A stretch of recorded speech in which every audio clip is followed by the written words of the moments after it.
Every age gets the king it needs, and every age eventually loses him.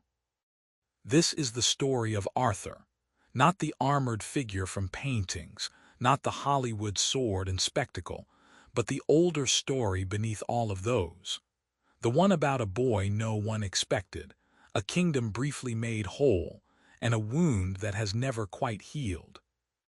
It begins, as so many things do, with a sword and a stone.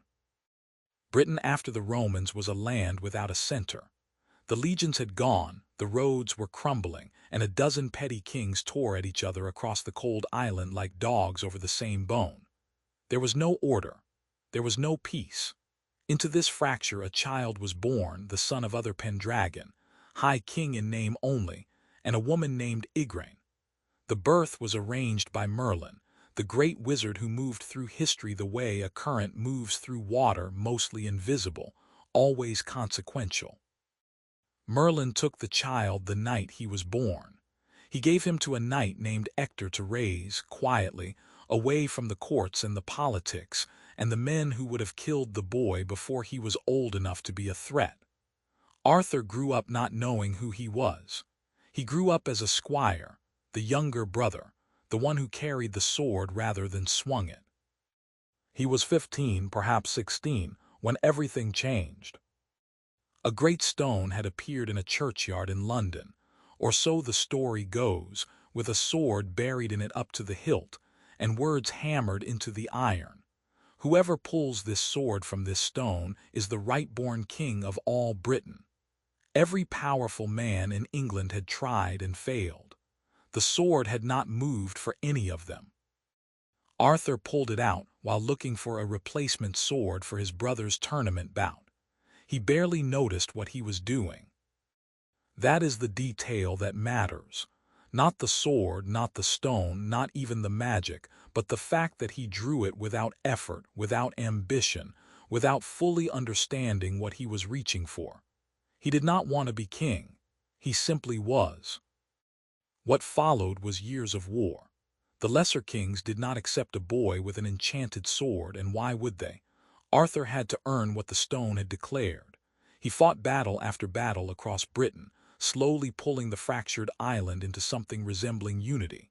He gathered around him the finest knights in the land, men of courage and skill and, crucially, conscience. He gave them a round table so that no seat was higher than any other.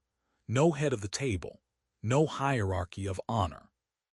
Every man equal in the circle, which was itself a kind of revolutionary idea for a medieval court. Camelot rose. It was not a perfect place, the stories never pretend it was, but it was a place organized around an idea, that power should serve justice, not the other way around, that a king exists for his people rather than the reverse.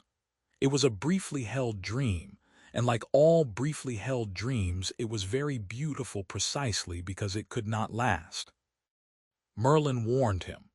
Merlin warned him about many things, and Arthur, as men do with those who love them and tell them difficult truths, listened and then proceeded anyway.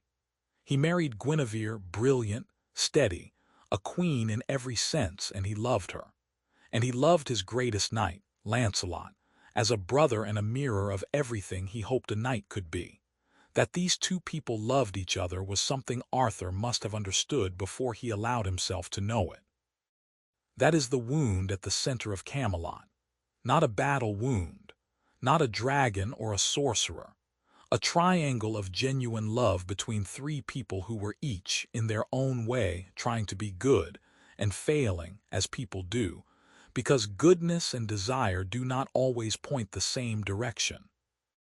What unmade Camelot was not evil. It was grief. It was Mordred, Arthur's son by his half-sister Morgause, born of a union Arthur did not know was incest until after, another of Merlin's terrible prophecies made flesh, who brought the formal accusation. Guinevere was charged with treason. Lancelot rescued her and fled. The round table shattered along the fault lines that had always been there, the knights choosing sides, the dream of unity becoming the very conflict it had been built to prevent. Arthur and Mordred met at the Battle of Camlan. The field was gray, The morning cold, the army of Britain facing the army of Mordred across ground that should never have been a battlefield. A snake moved in the grass before the parley, and a knight drew his sword to kill it, and the other side thought the sword was drawn in treachery. And then the horns sounded, and the last battle of Arthur's Britain began. It was not a glorious battle. The stories do not pretend otherwise. It was a slaughter. Nearly everyone died on both sides on that cold field. Arthur and Mordred met at the end of it, father and son, king and pretender, the wound and the weapon, and each killed the other. Mordred fell. Arthur fell with him. But Arthur did not die.